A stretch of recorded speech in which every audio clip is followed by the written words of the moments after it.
Okay, so we had some pretty crazy plot last time. We're going through this Nen conversion, right? So we had Cruel Wrenches, now going through everyone else's. So Diogen, and then Bunny, and then Inu. So, let's just get right into it. So Diogen kind of came through, as everyone, he was propelled into this stratosphere, more or less, feeling his soul leave his body.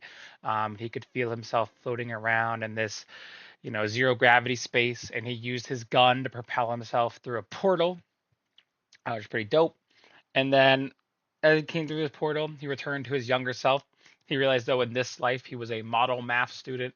He loved math, and he had all these awards, and none of his cigarettes were there, anything that he's used to. Everything was gone. So I was like, oh my God. So a little crazy for him. But either way, he was there spending his time, kind of started going crazy because he was like, oh my God, what is going on? What is all this crap? And then eventually his butler comes in. We got the image of him here on the right. I don't remember the name that Diogen used. If you remember, we can change it, but I would like to keep your name. I don't want to make my own name up. So you can name the butler something, and maybe this character will come back if you ever go home. But yeah, the butler came in to say hi, and then he was like, "Oh, looks like you're defective." And then Diogen was like, Psh, "I'm not defective." And then eventually he like tried to convince the butler to like help him like find his stuff, and the butler like hit him with a ruler that he had hidden down his sleeve.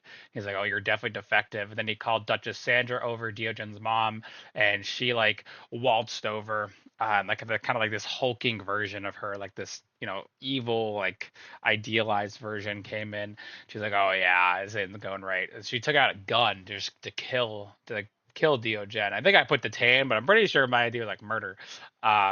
What am I gonna shooting some kind of gun apparatus at Diogen, in his he like stops, starts seeing his light between like flash between his eyes, but in the moment of it, he hears hooves, you know, prancing from outside of the window, and then bursts through, or he jumps out the window, and he's teleported to this field where he can see his good friend Joffrey there, and they embrace. He loves Joffrey.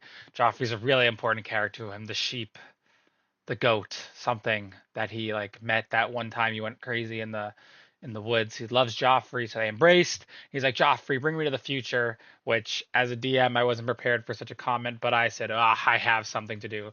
He bursts through a portal, and Joffrey brings Diogen to this war experience.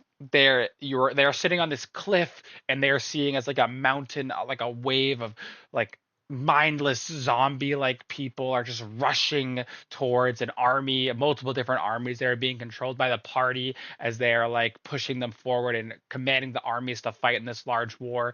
And the team is just standing up there on this like large pedestal looking down at it, and you could see all four of the party members, all of you all, in the future, standing there, and just looking down. Eventually, Diogen, the future Diogen, makes eye contact with the current Diogen, distracts him, and then Cruel Wrench uses Dimensional Door to get behind Diogen, and then goes in to stab him, narrowly misses, and then as Diogen turns around to look at Cruel Wrench, the entirety of what's around them dissipates, and it is just Cruel Wrench there with Diogen.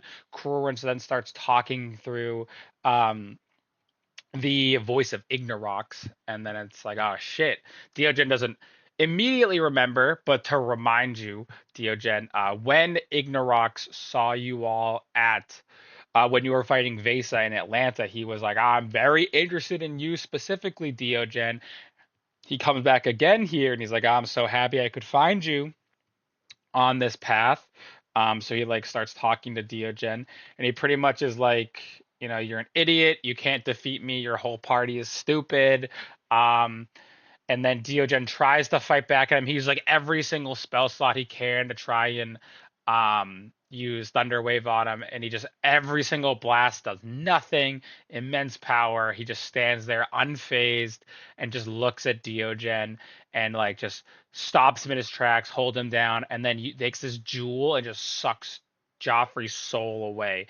Joffrey just ends up withering away completely. As this happens, just Joffrey is gone, dies. Okay. His soul has been taken by Ignorox, and then Ignorox just kind of pushes Diogen through this like vortex of portals where he relives all these horrible interactions with his mom going through his head as he's kind of like falling in this ethereal plane. And then as he eventually, though, hits the ground and he's in a music festival. An area Diogen may or may not be more used to, but he's in a music festival. For those of us that know the feeling. And he's like there, he's crying. Joffrey just died. He's mourning. And then some girl walks up to him and she's like, "Yo, how's it going?" And then he's like, it's going bad. Joffrey's dead." She's like, "Oh, you should go to the sanctuary." And then Diogen like won't go to the sanctuary and just kind of starts talking to people and like talking back to them.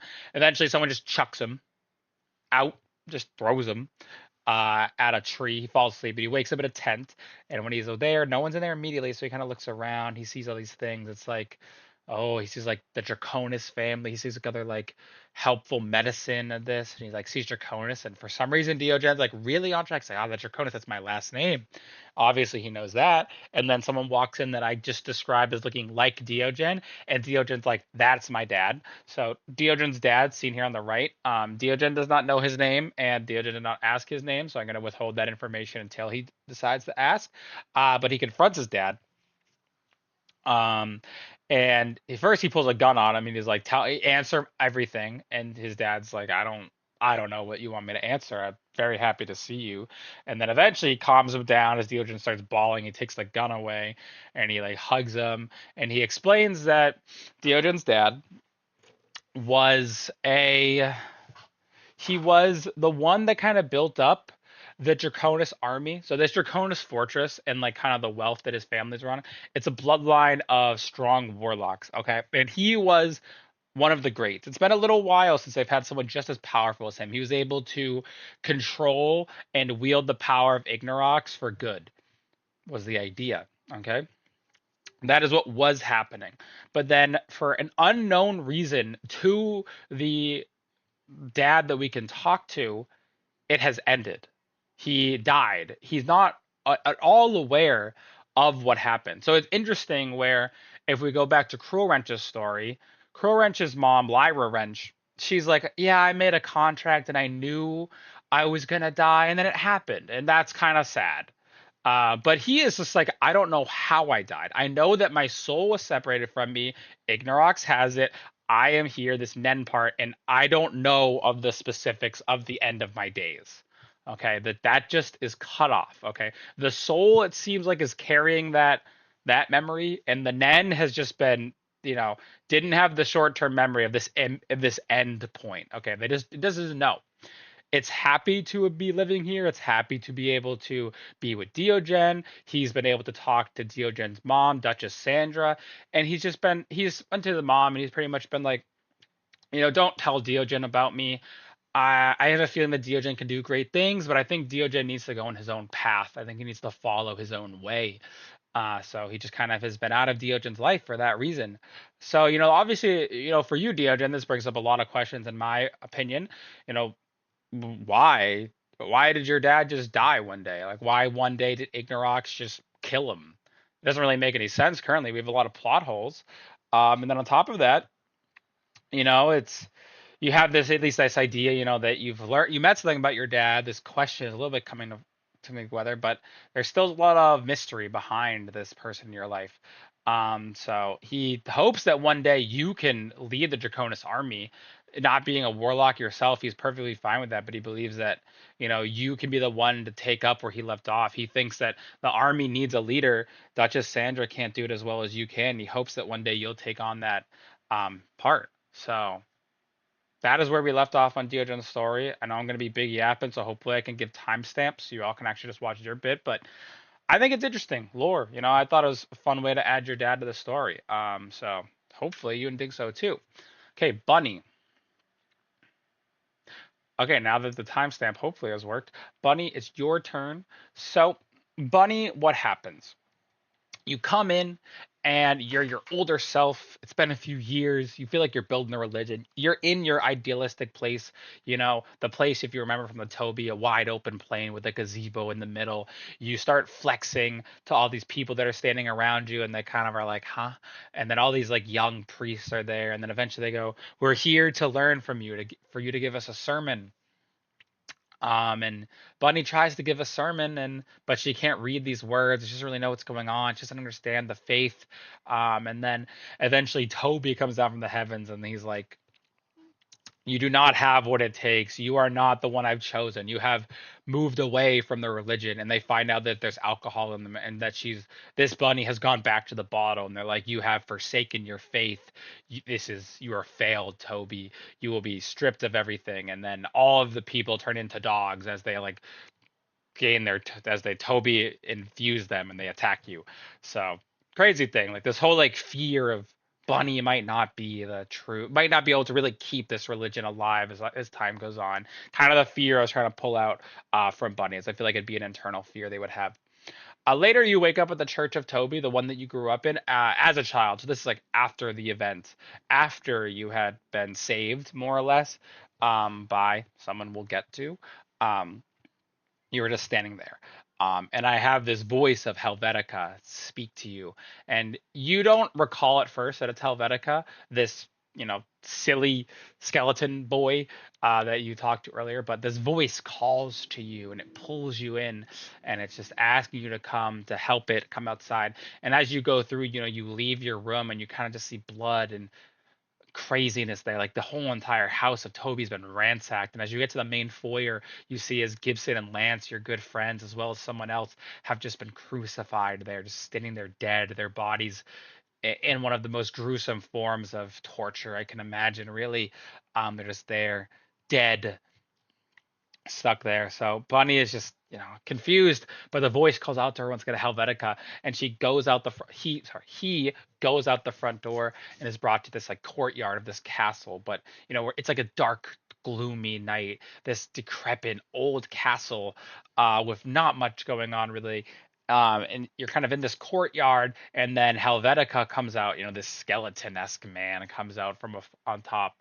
He's like, "Hello, Bunny. Wonderful to see you," or should I say, Barabbas. And he kind of pushes onto you this kind of fear you had previously. You left us. You're not a true faithful one to Toby. You can't keep this religion going. You are an alcoholic. You've gone to the bottle before. You'll go to the bottle again. You are not fit for this. He has two animated skeleton knights come up and pierce both of your sides. They hold you down from your arms as he comes down and pours tequila down your throat, reminding you of your alcoholic ways. The first time you had alcohol, I believe in some time, you're truly getting as drunk as you've been in some time. I believe you eventually become unconscious because of all this, and you awaken in the village you grew up in, the old village, that you know somewhat well. So wake up there, and at first you see this large white, or this large like wolf, this large white wolf, from afar, and you kind of see it and you're like, oh, that's interesting, and it kind of goes back to the forest. But you kind of go around your village trying to look for like your family or anything, but you realize the village is empty. It's in fine condition and it's peaceful, but it's the everyone you knew is gone. So eventually, though, you leave and you go in the woods and you find a little cave, and in there you find someone known as Ronan, who I have over here. So it's like this old man, in a large white cloak. I know I didn't have this when we were doing it, but this is the image I kind of made for him. But to go in, essentially, he just explains to you that Ronan is really the quintessential, at least beginning or reimagining of the Topi religion. Gods and demons, they kind of do flow in a way. Their lifetimes last far more than the general, human, or even normal mortal being. Even elves, gods live for longer. They take longer time to build up their powers. And Toby is this kind of like up and coming god, I'd say. But Ronan really helped that. Ronan met Toby at a young age, and he kind of loved the faith that Toby brought, and he has been faithful to Toby and done everything Toby's asked of him. And he built the Church of Toby, and he brought in Gibson, and he brought in Lance, and he built this faith, and he built the church. Okay. And then one day, he's praying to Toby, and he's like, Toby, as always, I do whatever you ask. What do you ask of me? And Toby says, I need you to leave behind everything you have, and I need you to go to the Heart Kingdom. And he is just so confused. He's like, why would you want me to do this? I am here for your faith. And he's like, I need you to go to the Heart Kingdom. I need you to go and save war orphans.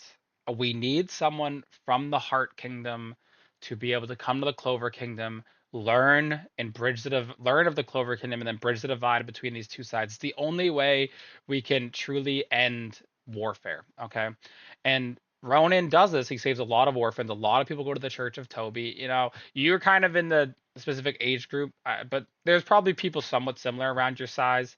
Some of them a little bit older, some of them a little younger. But that's kind of the Church of Toby is provocative. You know, they kind of keep going around and they do these things. And eventually, Ronan also says that you specifically, though, were one of the Bunny was one of the most important orphans they knew of. You were the son of some high-ranking tieflings under Seraphel. So Seraphel, again, if we don't remember, Seraphel is the demon of pride. This was the one that was controlling Vasa's daughter, forget her name, but like the woman that you fought in Atlanta, you know, she had control of this big squid and she was like a sorcerer, but she was completely handicapped. So Seraphel was like, I'm not at my full strength because I'm controlling a weak being, but Seraphel had control of her and he fought you all. So Seraphel, more or less, buddy, you are a defector from his ranks. You know, from what you've learned, from the little that Ronan knows, he believes that you would have been probably one of Seraphel's like right hand men, like one of his like top guards. If you had grown up in that life, you were slated to be an extremely powerful and important person to Seraphel. But for unknown reasons, potentially only known by your parents helped you leave that life and they brought you to the Heart Kingdom and they just cut contact with you to probably help that Seraphel didn't find you. And Toby had found this and he had known of this and he knew that you would be at risk from Tempest, the great wizard that ended up fighting everyone. So Ronan saved you on that day. He turned into, Ronan brought you back to the. He helped everyone understand about the attack, and he helped, the Church of Toby get there and save you on that specific day. If I had been doing it better, maybe I would have had, Ronan be like the dog that jumped in and saved you if I had thought of all this plot at the beginning. But Ronan saved you on that day, and then after Ronan saved you as well, when the grave day happened, when you were in the war and everyone died as they marched on Tempest, our Ronan was dead at that time, but right before he died, he prayed to Toby and he asked what he could do. And Toby asked him if he could use his body one more time in the future. Toby foresaw an event where the Church of Toby was going to march on Tempest, and they thought that they might fail. And Toby wanted to know that he could use Ronan in that circumstance. And on that day that you went to war and everyone died, and you thought you'd probably die, Ronan was revived, and Ronan was brought to that warfare against Tempest, and Ronan was told he didn't have any ability to act on his own, but his body went to save you. He assumed he would go and save Gibson. Keeping Gibson alive would keep the Church of Toby strong. He could rebuild. Nope. Instead, Gibson was left to die. Lance was left to die. Toby sent Ronan to save Bunny, of all people. He doesn't know why, but he was only asked to save you. He couldn't talk to you. He brought you back to the Church of Toby, and then after that, he just dissipated. His soul laid to rest truly after that day, and he doesn't understand fully, what it is. Toby would have answers for you, but this is all that Ronan can give you. Um, he just wants to let you know that he doesn't think anything that happens a mistake. He believes, as Toby does, that you are the future of this religion, and he wants you to know that Toby made the Nen conversion right difficult for you. You had to see all these things, you had to relive all these things, you had to learn all these things, but Toby didn't protect you so that you might be able to find someone new like Ronan and learn a little bit more about your past. And Bunny, you just have to be aware that it truly is quite an honor that you've been blessed with. I mean, you've been saved. You're the one to be saved. You're the one to go forward. But Toby has faith in you, as does he, and he's here to watch you. Ronan is here to watch you, and he wants to take care of you throughout all of your journeys going forward. And if you need to come back, he lets you know that you may come back here. As long as you imagine this idyllic place, your home village in your mind, you can bring your soul back here one day. So Ronan is here for you, and a lot of lore has come out. So maybe I was too heavy-handed, but looks like everyone's getting about 10 minutes. So I hope you enjoy it. I think Bunny as a character, there's a lot here. Obviously you didn't give me much. Well, I mean, you gave me something, but I have definitely taken it in a crazy scenario and potentially for your from your perspective. But I don't know. I just think the idea of like why is this time effect going on that I'm trying to build it up and I think we're getting through some answers. So yours wasn't a family member, but I still think is pretty interesting. Okay, and Inu. Okay, Inu's got a lot. Okay, Inu has this whole background where his whole entire party was defeated by Ignorox, this insane demon of wrath, the strongest one that we know of, this immovable, this indefeatable enemy that just can't be stopped. Um, so it's just this crazy thing that we just can't even imagine. And bringing that back with his party, I wanted to bring some time to revisit his party members that he lost on that day some time ago, because we don't normally talk about them too much. That being said, though, to get in what specifically happened with Inu, so first, Inu brought up the idea that he might be going through some kind of like anime-esque thing. So I brought us back to the ending of season one of Invincible. I don't know if you've ever seen it. If you haven't, more or less, this older figure just starts beating the absolute living shit out of this. A father beats a living shit out of his son. Hopefully, to not spoil too much. Okay, there's been memes, everything, but I'd recommend at least the first season of Invincible. I think it's amazing, and I think the last episode is really crazy. And I just wanted to build this idea that like Ignorox is so much stronger than Inu. So Ignorox in this like idealist like Superman esque theme is just defeating Inu, and Inu thinks that he can power up, he can get stronger, he can defeat him, but he can't. No matter what he does, it's just this insane anime level getting shot through buildings, ramming into mountains. Like he is getting defeated at all costs. And eventually he gets the shit beat or his head punched in so many times that he falls unconscious and he wakes up and he's in his old living quarters with his party.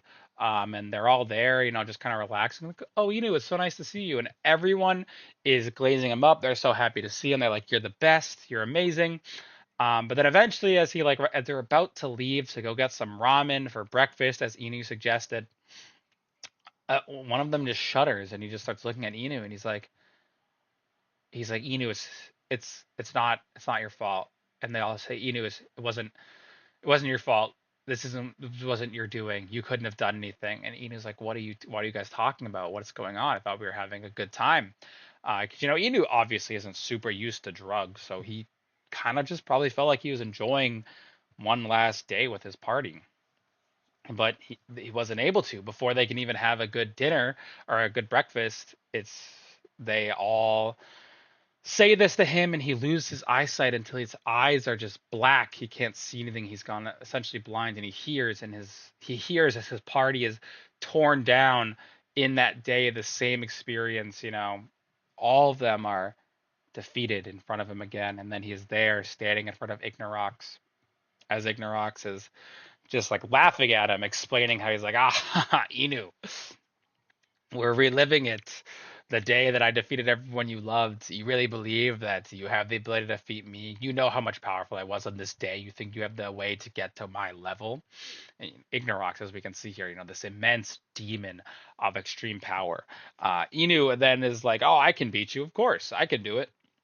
He's like, fine, try me. And he throws the two other gems at him. So he has all four of the dwarven gems. He has the full control of all elements. He has the avatar, so to speak. And Inu puts them in, and he tries to use his abilities, and just he tries to stop him with the ground. It doesn't work. And then he tries to stop him with the water. It doesn't work. And then Ignorox is like, I can't deal with this anymore. And quite simply uses power word kill on him, and Inu just dies right there, just disintegrates in front of Ignorox. I mean, he just killed, taken out. And I think for Inu, he tries to explain to Ignorox, like, we will defeat you. This is a world that you've created out of your own mind. you're just this isn't the real life. In reality, you will be thwarted. And Igorox is like, you don't understand how much more powerful I am than you. So this way to bring back Ignorox, I think it's important for Inu. I think Ignorox is supposed to be this end goal of Inu to take out. Seemingly a lot of people kind of had Ignorox come into their stories. But he is a demon that meddles, and he's meddling with Inu. He wanted to defeat the old party. Inu's old party was the Clover Kingdom's. They put all their beans in that. That was the main party, the one they wanted to move forward with, and they died from Ignorox. So he's been thwarting them from the minute one. So now they're trying to rebuild this new party, which is all of you. So a little bit of lore to bring in. But then after dies and disintegrates, he wakens in a peaceful Zen garden, where he can remember. It kind of like his idealist idea of heaven, just this peaceful Japanese Zen garden where he feels he can be himself. He ends up praying in front of a statue of Inu Tawagoto. And as he prays or he meditates there, sorry, the statue reveals that it is actually Inu Tawagoto. So the statue awakens and it says, like, yes, I am Inu Tawagoto. I am the samurai master who saved Japan from evil, and I am the samurai master who has traveled the multiverse using Nen to help others and explain my teachings. And he goes that I had no idea that I would be ever followed by someone like you, and I didn't know that someone would take that book I left in the Clover Kingdom and choose to follow my way and such. But he's like, I'm here to help you in any way I can. I can give you the way of the Bushido, and I believe in you, and I love what you have become, truly. And then he does kind of go back and forth. He sits here in eternity and he kind of ponders if his life truly was the way it should have gone. Like, Inu is so it's almost like fanboy, I'd say. Like, you're like, oh my god, you've done such great things. You're the model samurai. And he's like, yes, but I left behind a woman I loved, and I just wonder sometimes if my life was worth it. And he urges to think about that a little bit as he sits in this infinity, that life might just be more than doing these things. But eventually Inu kind of asks, Inu asks the real Inu, if there's anything he can do to become stronger. And he says that, and the true Inu Tawagoto says, if you have your contract that you have the dark heart form that you use, you kind of feel your anger to become stronger. If you are willing to, you could form a contract with that to make dark heart even stronger when you are moving towards your goal of defeating demons, and specifically defeating Ignorox. But there's a possibility that, once you've defeated Ignorox and the contract has been completed, that it may no longer have the effect. But these contracts you create will make your abilities so much stronger in the meantime. So if that's your only goal, it will become stronger up until that point. And kind of goes back and forth. He doesn't know if he wants to do that kind of contract. He doesn't know if he wants to limit himself in that way. So I don't know.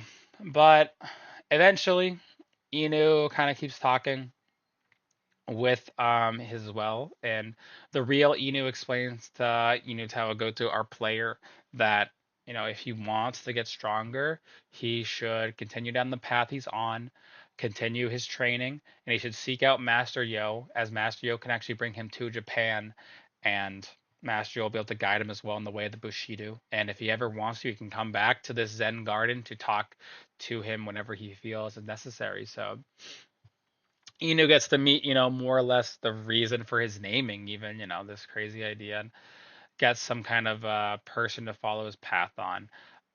So the Nen Guardians are this kind of connection you have to the spiritual world. And I don't know 100%. I think there's potential in my mind that if something happens, we can bring them in. I know I haven't given you guys the whole entire party. I haven't given you guys any like power in quite some time. And more or less, I just feel like I've given you so much power and I've been focusing on that I'm not against it, but I don't know, I'm trying to think of ways to build it in more realistically. I feel like the power I've given has gone it's not out of hand, but I feel like you're already so strong that the party is prepared for the upcoming adventure. It's time for them really to use that power to defeat things. And as we go on, if you're ever interested in something specifically that you think your build could use, we can. But I feel like everyone is quite strong the way it is. I know Enu specifically, you've been asking for power, and you always ask me, but think about what your character would want. Obviously, yeah, you can like defeat someone and there can be like a random thing on the ground, but you guys are getting to the point where I think if you want something, you'd have to seek it out in the world and build it. Now you're an artificer. If you want to build a tank, build it, something like that. So it's kind of the place I'm at. But I hope everyone enjoyed their new lore. So a lot of lore drop for sure. And yeah, I think we're going to be meeting on next Monday. So 30-minute video. Hopefully I can get timestamps going. But thank you all for watching.